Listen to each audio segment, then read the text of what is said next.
காலங்களில் அவள் வசந்தம், கலைகளிலே அவள் ஓவியம், மாதங்களில் அவள் மார்கழி, மலர்களிலே அவள் மல்லிகை, காலங்களில் அவள் வசந்தம்.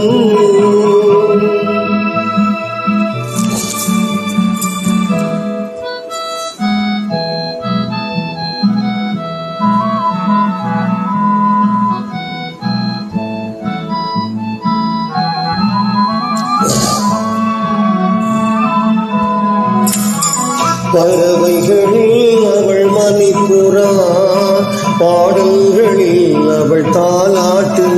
ஓ